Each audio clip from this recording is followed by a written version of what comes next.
Two men journey to the bars and restaurants of Scandinavia to find amazing beers, always with the same question. Hey, what's on tap? It's time to find out. Merry Christmas! Feliz Navidad! Guriel. Very good. We hit all the languages. I'm very proud of you. We did. It's finally Christmas Eve. It is Christmas Eve. The day in Sweden where you celebrate Christmas, which still seems like a minor blasphemy to me. But, you know... Should it be tomorrow? When in Rome, you do what everyone else does. So we're finally going to finish the Christmas calendar. It's the last day of the calendar. Yeah. I'm very sad about this. I'm sad because... It was both somber and happy. I'm sad because the Christmas calendar has been so amazing. It is. It is over, and I don't want it to end. No. I just want to keep on drinking like amazing beers. Yes. Every fucking day. Yep. Yes. Of my life. Yes. Yep. Well, we're going to end... with Mathias beer. On hopefully a high note. I hope so too. Because I can't wait.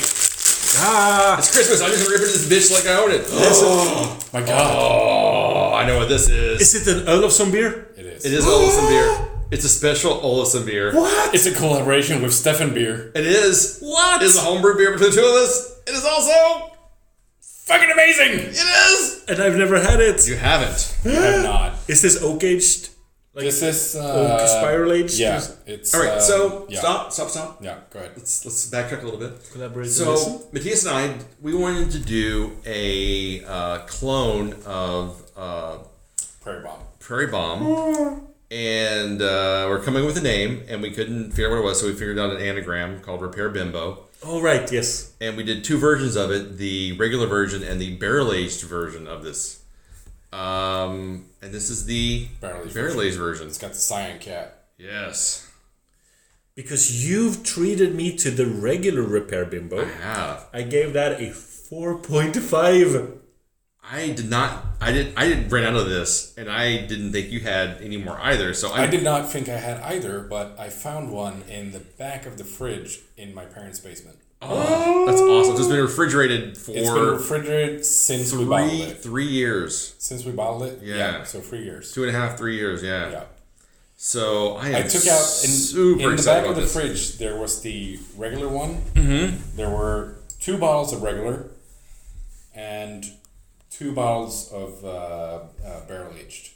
Yeah. So I grabbed the bigger bottle of barrel aged, which is the one we have now. It's the 500 ml bottle, and I picked out one of the smaller regular bottles as well.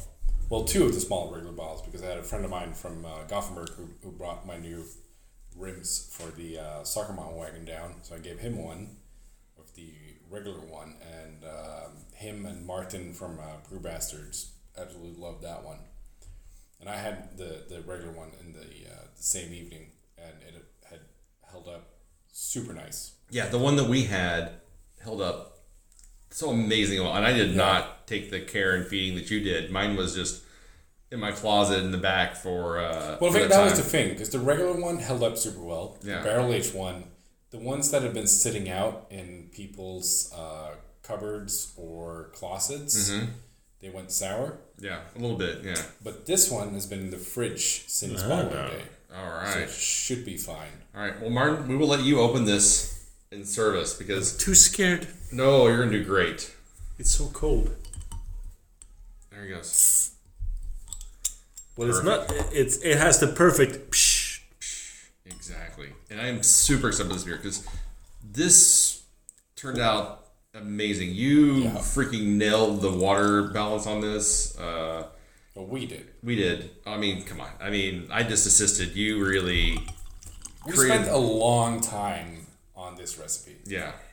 Stop. I mean, we Collaborate and listen. We spent the good part of like 2 or 3 months finding like the correct coffee, the right chili fruits, dried out the chili fruits ourselves. Yeah. Well, cold brewed the coffee. Yeah. Everything. And I think the result of it is it was. Hopefully this is still amazing. Well, I mean, it's just a beautiful black. Yes. The head Good on this. head. It's like a mocha coffee head. And it doesn't smell sour, so I think It smells a little bit like coffee, a little bit like chilies. Yeah. It has a lot of potential just by. So for those of you that aren't familiar with the Prairie Bomb, which might be the case, so Prairie makes a stout. It's made with ancho chilies, vanilla. I don't know where it's sourced from, so I can't say it's Madagascar or other type, or bourbon. They do a coffee made from a certain roaster that we just can't get here, and Cacao nibs. And cacao nibs. So we did the cacao nibs. We did the ancho chilies. We did the vanilla. I don't remember which type. I think it was bourbon. I think we had bourbon vanilla. Yeah, bourbon vanilla. That doesn't mean that there was bourbon on the vanilla. It's just the name of the vanilla. Name of the vanilla. And then, what was the other thing? The coffee. Coffee, yeah. And then I sourced the coffee, which I believe was, it was a Swedish roaster here in Malmo. Brazilian coffee beans, right? Right, they were Brazilian. It's a big, trendy coffee roaster. Yeah. Here in Malmo. And I can't remember the name of them because they do amazing coffee roasts. So we were very, very excited about like sourcing these things and figuring it out. And then we did the regular version, and then we did the barrel aged version. Yeah, which we put on. So we used the oak cubes, and we put the oak cubes on. I can't remember if it was Maker's Mark bourbon. Yeah. Solde. I think. Yeah, Solde. Solde coffee. No, it wasn't Solde. It wasn't coffee. No, Solde. it was No. something and something brewery. Or sorry, roasters. Lilla Kafferoster. No. Knee something and something. Something and knee something. They're really, really big and... I think it was like two last names. Yeah, it was two last names. Nyquist and something. Yeah, or something like that. Huh. Yeah. Cool. Yeah, they have really colorful... It's like a white bag, but the labels are very... Green label. Very elaborate looking. And what's sad is their offices are located like right next to where I work, and I'm totally drawing a blank. Johan and Nyström. That's Yes. them. Yeah, that's them. They do amazing coffees. I just feel like we need to mention them Yeah, on the podcast. yeah. For sure. Oh, I'm getting the vanilla on this. Like as it opens up. Vanilla and coffee. Yeah. Almost kind of coconutty. I'm getting a lot of. that. I'm getting the chili fruitiness, but not the chili spiciness on the No, aroma. it's not a spicy. No. The ancho is not a spicy. that's vanilla. the thing with ancho. It's the like cool thing leather. about ancho chili. It adds complexity to the beer, and it adds like a little bit of like depth to it, but it doesn't create like a spice bomb. It tastes like leather if you Yeah. just eat it dried. Yeah. Let's try it. I cannot try this. Cheers. Thank you. Cheers, guys.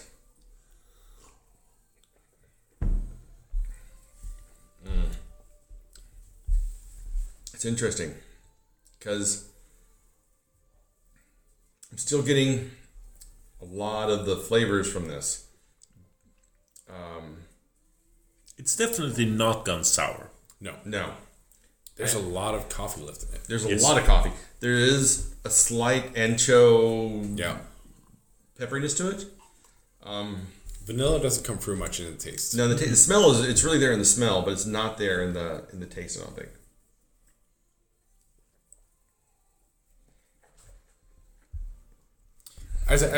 This is probably the best stout that we've made.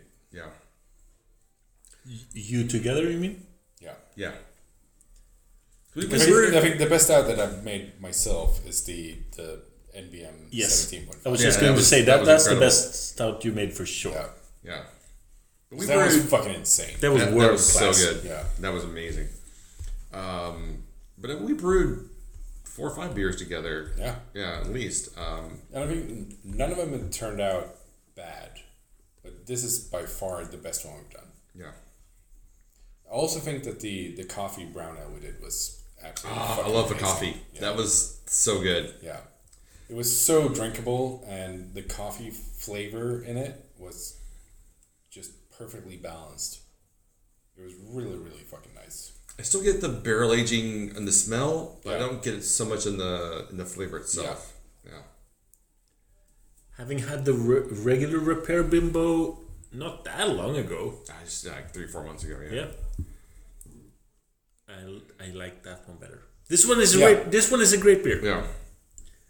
No, I think I still like the regular one better. As well. Yeah, I think Yeah, so so too. that one is the best Yeah. you've made together. Yeah. But this And is then this one is the second best. Yeah. I think this one feels a bit drier. yeah, no, it's much drier in the aftertaste. Yeah. I still like the mouthfeel of this quite a bit. Yeah. It's just for me, it's a little silky. It's smooth. It's got the body, but it's not like thick oil. It's not really thin, but it just drinks super easy. It's a really nicely balanced body in it. Yeah. It's like you said, it's not super thick or heavy, but it's not thin either. Yeah. It's like a really nice like middle ground of like thickness in the body. I especially love the rarity of this one. Oh yeah, obviously. That's why you have such a huge erection right now. It's probably the last bottle in existence. I can only get so hard. Yeah. It is most likely the last bottle that absolutely exists in the world. Yeah. So If you listen to the beginning of the podcast, you'll hear on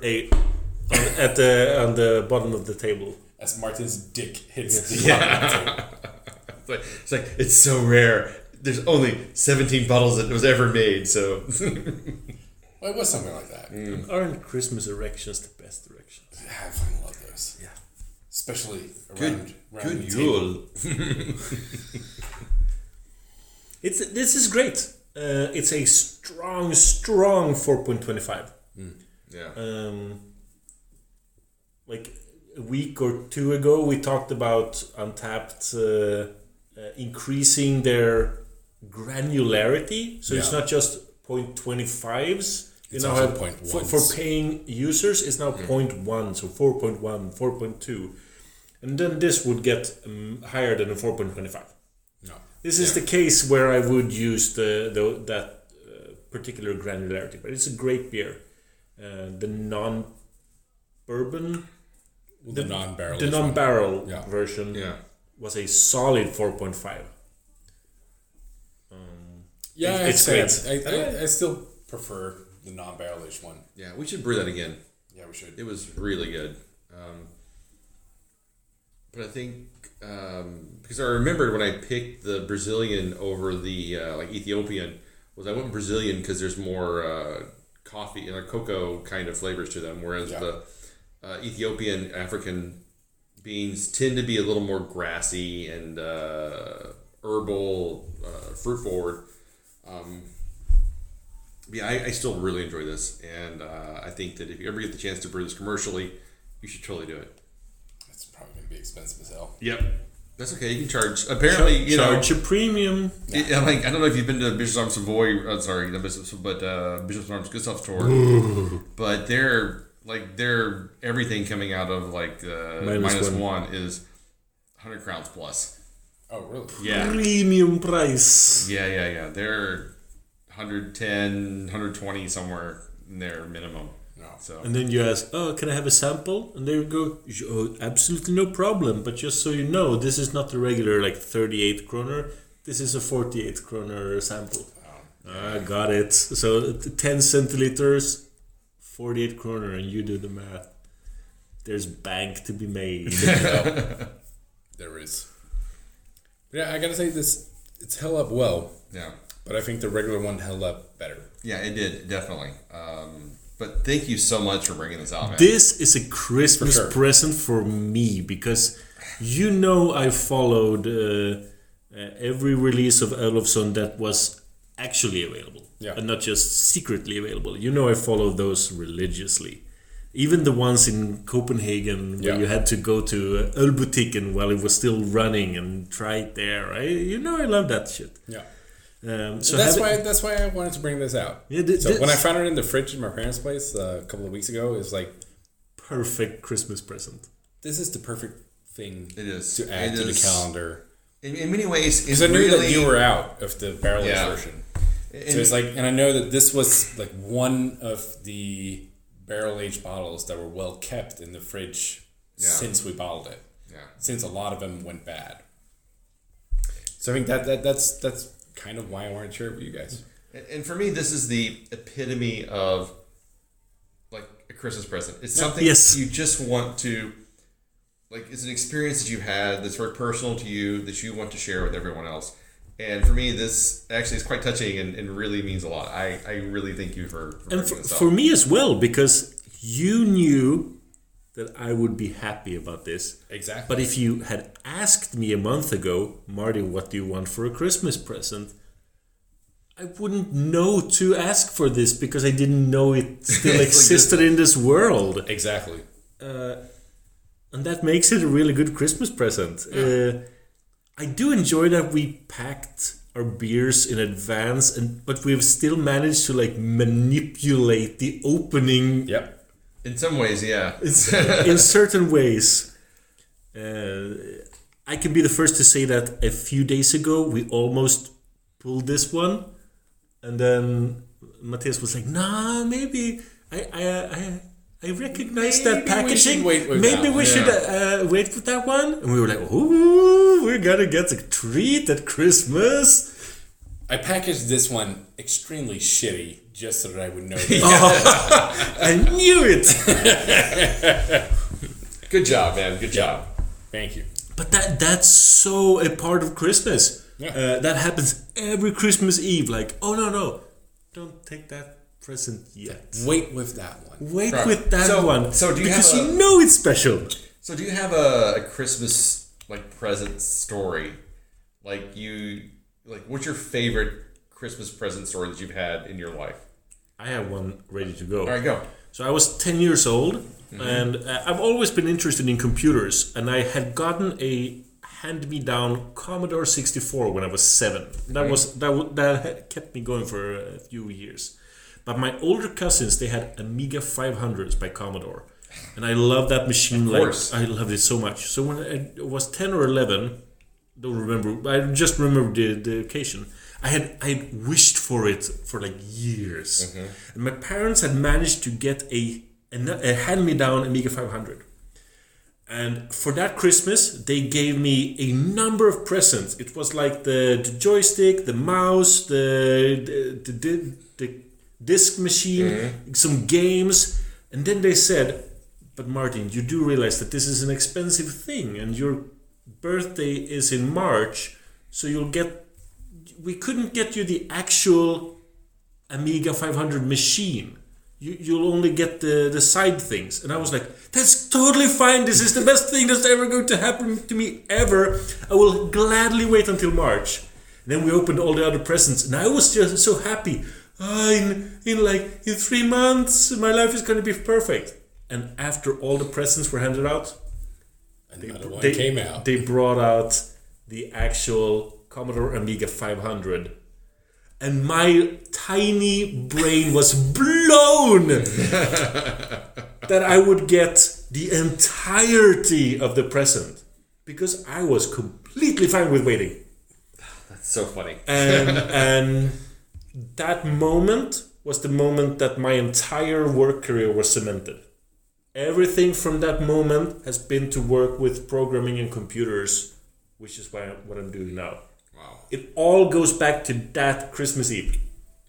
That's a really cool story. That is a really good story. My story is not quite as inspirational as yours. It doesn't have to be. It doesn't. No, there's no way it is. So in my family, my mom would let my brother and I open one present Christmas Eve, right? So we'd have something so we wouldn't just nag her to death. Yeah. To open presents on Christmas Eve, because in America, of course, you open Christmas presents on the 25th. Yes. So in the morning, get up, you open Christmas presents, and then you visit. Anyway, so my mom lets us go underneath the tree, and we can look around, and we can't shake anything, or we can't touch it. We just look at it and pick something, And so you're hoping for so this was late 80s, and I was looking for a book or something that looked like a CD or something, and I find this present, and I want that one, and I grab it and I open it up, and it's a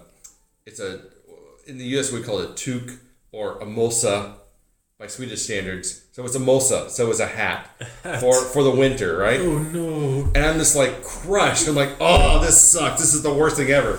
So my brother, he takes his turn, and he looks underneath the tree. And he's looking all around. He's laughing at me, ha ha, you suck. And he picks his present. He opens his present. exact same thing. And for me, that is my favorite Christmas moment in my entire life. Because we had both worked so hard to find like the best gift underneath the tree. We both get the worst thing that we could get. It's like same fucking hat. Like we live in Arkansas. Like you don't need these hats. This is not something like you might wear it for a week all winter long. And my mom, she laughed so hard. It was probably, if I were to quiz her favorite Christmas moment, that might be her favorite Christmas moment because she laughed. She was crying. She was laughing so hard at both of us. Oh, Jesus. Oh, man. So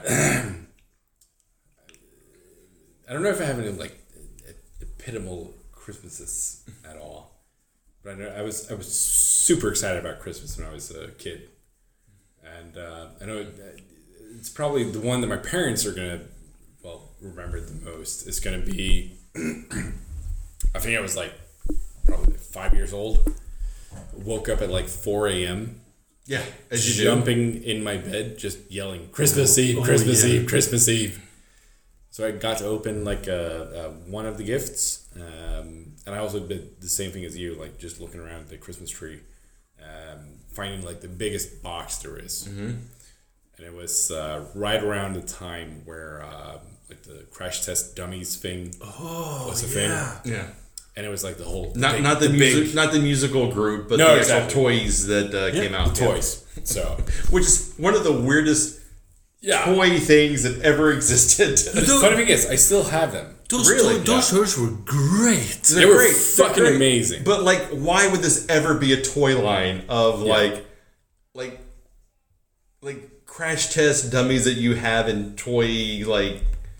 But yeah, I mean, it was a whole amazing commercial concept and everything. Yeah, toys that are affected by their surroundings. That's just great. Yeah. But yeah, so anyway, the big package, find that, of course, open that up, and it was like the big crash test central thing. Mm-hmm. And then I think it was like a couple of months before doing like the swimming training as a kid. Mm-hmm. Oh. And I know that when I was a kid, I had a really hard time like putting my head underwater. Mm-hmm. And then after, because in Sweden you have like these different like badges you get. Right? Yeah. So it's like the first one you get is from just like swimming 25 meters or like doing some shit like that. And then you have to also like go down underwater and grab a couple of rings. Exactly. Yeah. And I failed it so many times. Number of times. Yeah. And then apparently like from what my parents had retold to me at like afterwards, my dad had went out and got in like the crash test dummy's car for I don't know, like the 15th time that I was going to do the test for it. Mm-hmm. And he was like, he's going to make it this time. And I made it that time. Mm-hmm. So I got the car, Christmas Eve comes around, get the test central, 4 a.m. in the morning. Mind you, I spent that whole morning making a fucking racket of a sound until fucking midday. So I think that's my best. Oh, that's great. That's a great story. Yeah. I mean, that's going to be something like, I mean, that's going to be, since I just recently got a kid as well, I mean, those are like the things that I'm going to carry with me as well. Yeah. And finding like the cool moments like that to give to my kid. Yeah. I will say that having a kid that's now 13, that Christmas becomes something different when you have someone that's super excited about it. Because as adults, like sure, like we like seeing our family, we like being around each other, but at the same time, that excitement of like someone just like super excited about Christmas just doesn't exist in the same way as adults, unless you have some sort of weird Christmas fetish, and then it's a whole different thing. Yeah. And then it's a bit scary. Well, it's a different level of excitement. It's a different ballgame. Yeah. But it's true. I'm reasonably excited about the presents my parents and my sister are getting but I'm actually really excited about the presents I'm giving to my sister's kids. Yeah. Because they love Christmas so much. Yeah. And I want them to go like, oh yes, Uncle Martin is the fucking best. You want them to go like ape shit. Yes. Yeah. You can just go crazy. Yeah. Because then you have a chance of giving them that memory that you carry with you. Yeah. I think that's the cool thing about Christmas. That's what it's all about. Yeah. Spending quality time with your loved ones and giving the kids ape shit moments. Exactly. That they're going to remember and they're going to retell just like we did now. Exactly. Yes. Well, guys, cheers. Cheers. Merry Christmas. Merry Christmas. And many happy returns. Thank you for this Christmas calendar. Thank you, guys. Thank you, guys. It's been an amazing experience. And I think we did well. Here's to 2020 and whatever it has to offer. Yes. Cheers. Cheers. May old acquaintance be... Oh, knock that shit off. It's not New Year's Eve. All right. What the fuck? All right. Way to ruin it, Martin. Okay. Way to ruin a great moment, Martin. Jesus Christ. I don't know American traditions We're like not this. going to do Old Lang Syne on Christmas. Jesus Christ. Is that a New Year's thing? That's a New Year's thing. Correct. So you can find us online at what'sontappodcast.com. Facebook, Spotify, Instagram, YouTube, iTunes, wherever you can find great podcasts. We are pondsyndicate.com. Exactly. So enjoy your Christmas. May it give you everything you want in life, and we look forward to talking to you next episode. Well, we'll see you for the year-end episode. We'll talk to you for the year-end episode next week. Yeah. Thanks, guys, and thanks for listening. Until then, keep opening presents, you dum-dum. Yeah. This podcast is part of the Pod Syndicate family. For more criminally compelling shows, articles, and conversations, head to wearepodsyndicate.com.